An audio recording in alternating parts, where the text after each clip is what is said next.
کہ یا ایھا الذین آمنوا، اے وہ لوگوں جو ایمان لائے ہو، لا تکونوا کالذین آذوا موسیٰ، تم ایسے نہ ہو جانا جیسے کہ وہ لوگ تھے جنہوں نے موسیٰ کو اذیتیں دیں۔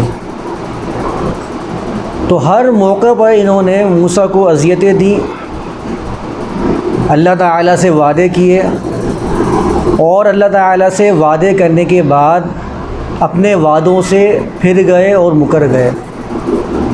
تو جگہ جگہ اللہ تعالیٰ کی طرف سے ان کو تنبیہات کی جاتی رہیں کہ اب تم نے جو کام کیا ہے تمہیں اللہ کے فضل کی وجہ سے ایک بار پھر موقع دیا جا رہا ہے، تو اب جو ہے وہ اپنے عمل سے ظاہر کرنا۔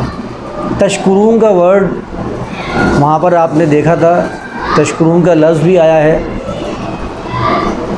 تشکرون شکر اور کفر، یہ دونوں لفظ ایک دوسرے کے متضاد معنی میں آئے ہیں قرآن کے اندر۔ ومن شکر فإنما یشکر لنفسہ ومن کفر، شکر کے مقابلے میں اللہ تعالی نے یہاں پر کفر کو بیان کیا۔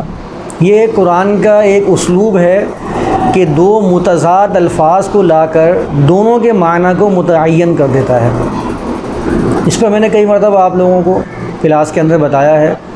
تو شکر کے مقابلے میں اللہ تعالیٰ نے کفر کو بیان کیا، یعنی جو شکر ہے اس کا مطلب ہے اظہار کرنا، کیونکہ کفر کا مطلب ہوتا ہے کسی چیز کو چھپا دینا۔ عربی زبان میں کفار کہتے ہیں کسان کو، خود قرآن نے کفار کا لفظ کسان کے لیے یوز کیا ہے۔ ایک جگہ آیا ہے اعجب الکفار نباتہ، کیونکہ اس کے بنیادی معنی کفر کے ہوتے ہیں کسی چیز کو چھپا دینا، اور کسان بھی زمین کے اندر بیج کو چھپا دیتا ہے، اس لیے اس کو بھی کافر کہا جاتا ہے۔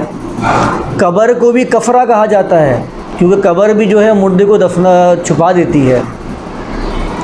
کالی رات کے لیے بھی لفظ استعمال کیا جاتا ہے، کیونکہ رات جو ہے وہ اپنے اندھیرے کی وجہ سے کئی چیزوں کو چھپا دیتی ہے۔ تو ایسے کئی الفاظ، ایسے کئی معنی کے لیے یہ لفظ استعمال کیا جاتا ہے کفر۔ اس کے مقابلے میں شکر آیا تو اس کا مطلب یہ ہوتا ہے کسی چیز کا اظہار کرنا، اور جب اللہ تعالیٰ شکر کا لفظ انسانوں کے لیے استعمال کر رہا ہے تو اس کا مطلب یہ ہے کہ اپنے عمل سے اظہار کرنا، کہ اللہ تعالیٰ نے جو آپ کو مواقع بہم پہنچائے ہیں ان مواقعوں کو استعمال کرنا اور اپنے عمل سے یہ ظاہر کرنا کہ ہاں میں اللہ تعالیٰ کی ذات پر مکمل ایمان لے کر آتا ہوں اور اللہ تعالیٰ کے بتائے ہوئے احکام پر عمل پیرا ہوں۔ یہ ہے اصل شکر۔ آپ جہاں پڑھتے ہیں نا کہ فَإِن شَكَرْتُمْ لَأَزِيدَنَّ وَلَئِن شَكَرْتُمْ لَأَزِيدَنَّكُمْ، اگر تم نے شکر کیا تو میں تم میں زیادتی کروں گا، وَلَئِن كَفَرْتُمْ إِنَّ عَذَابِي لَشَدِيدٌ، لیکن اگر تم نے کفر کیا تو بے شک میرا عذاب جو ہے وہ یقیناً شدید ہے۔ تو یہاں پر بعض لوگ شکر کا مطلب زبان کا سے جو ہے کلمات کی ادائیگی مراد لے لیتے ہیں۔ زبان سے کلمات کی ادائیگی یہ آپ کے عمل کو ظاہر نہیں کرتی جب تک کہ آپ کا عمل اور آپ کا زبان سے کہے ہوئے کلمات ان کے اندر باہم موافقت نہ ہو جائے، یہ ایک نہ ہو جائیں۔ جب یہ دونوں ایک ہو جاتے ہیں اس کو ہی تصدیق کہتے ہیں، اس کو ہی سچ کہتے ہیں۔ اگر ان کے درمیان مخالفت ہو، ان کے درمیان فرق ہو، اس کو جھوٹ کہتے ہیں عربی زبان کے اندر۔ آپ سنتے نا کذب بیانی کی ہے یا جھوٹ کہا ہے، جھوٹ کہتے ہی اس کو ہیں، دل میں کچھ ہوتا ہے اور زبان پہ کچھ ہوتا ہے، دونوں کے درمیان موافقت نہیں ہوتی، جو دل میں ہے وہ زبان سے جاری نہیں ہو رہا۔ جب ان کے درمیان موافقت پیدا ہو جاتی ہے آپ کے کہے اور آپ کے دل کے اندر موجود بات کے اندر، اس کو سچ کہا جاتا ہے۔ تو تشکرون ہوتا ہی شکر گزار بندہ وہ ہے کہ جو زبان سے بھی ادائیگی کر رہا ہو اور دل کے اندر بھی اس کے موافقت ہو رہی ہو اور اس کے عمل سے اس کا اظہار ہو رہا ہو۔ تو اللہ تعالیٰ نے ان کو بار بار مواقع دیے اور یہی کہا، مطالبہ اللہ تعالیٰ کی طرف سے یہی رہا کہ اب جو ہے تمہیں اپنے عمل سے اس کا اظہار کرنا ہے۔ یہی ہم پیچھے سے جو پڑھتے ہوئے آ رہے ہیں، آپ نے کئی مواقع دیکھے جس میں اللہ تعالیٰ نے ان کو کہا کہ تم اب اپنے عمل پر قائم رہنا، اپنی بات پر قائم رہنا۔ تو جگہ جگہ اللہ تعالیٰ نے یہی بیان فرمایا، اور میں نے جو آخری آیت آپ لوگوں کے سامنے پڑھی تھی کہ موسیٰ سے انہوں نے یہ بھی کہا کہ اب ہم ایک کھانے پر، تو ایک طعام پر یا ایک طرح کے کھانے کے اوپر جمے نہیں رہ سکتے، بیٹھے نہیں رہ سکتے، صبر نہیں کر سکتے، ہمارے لیے اب دوسرے انتظامات کیے جائیں۔ اب ہمارے لیے زمین کے غلے اگائے جائیں، زمین کو یہ حکم دیا جائے کہ وہ ہمارے لیے غلے اگائے۔ تو اللہ تعالیٰ نے پھر کہا کہ تمہیں اگر چاہیے تو اسباب اختیار کرو، اسباب کے بغیر تو اس دنیا کے اندر کوئی چیز حاصل نہیں ہو سکتی، کیونکہ یہ دنیا عالم اسباب ہے۔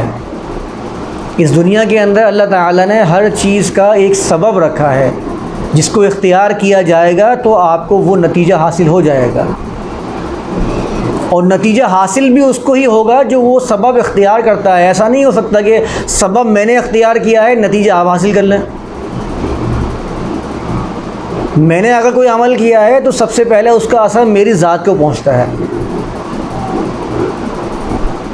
تو عالم اسباب کی دنیا ہے، تو اللہ تعالیٰ نے اسی طرف واضح طور پر یہ اشارہ کر دیا ہے کہ تمہیں اگر یہ چیزیں چاہیے تو کسی بھی شہر میں داخل ہو جاؤ، ایسی زمین پر جہاں یہ چیزیں اگتی ہیں تمہیں مل جائیں گی، لیکن جہاں ابھی تم لوگ ہو وہاں پر تمہیں یہ چیزیں میسر نہیں ہو سکتی، کیونکہ ان کے بارے میں توراہ یا تاریخ کے اندر یہ بات لکھی ہوئی ہے کہ ان کو کہ صحرا کے اندر روک دیا گیا تھا، اور صحرا کے اندر یہ چیزیں ممکن نہیں ہیں۔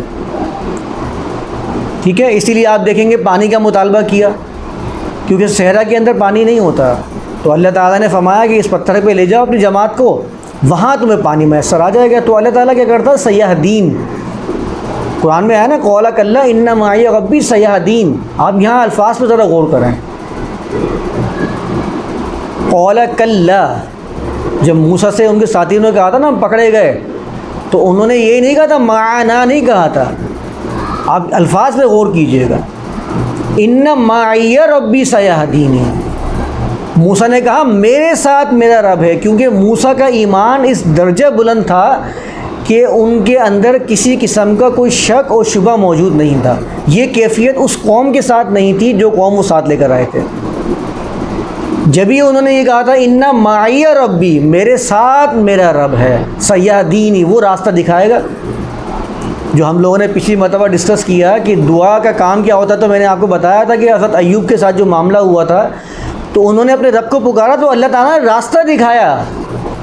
کیا اللہ تعالیٰ آسمان سے بارش نازل کر کے ان کے مسئلے کو حل نہیں کر سکتا تھا؟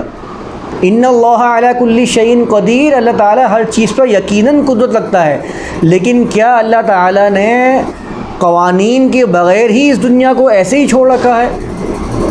کیا یہ دنیا بغیر قوانین فطرت کے چلی جا رہی ہے؟ جبکہ آپ دیکھیں گے اس پوری کائنات کے اندر قانون موجود ہے، ایک قانون کے مطابق ہر کام چل رہا ہے۔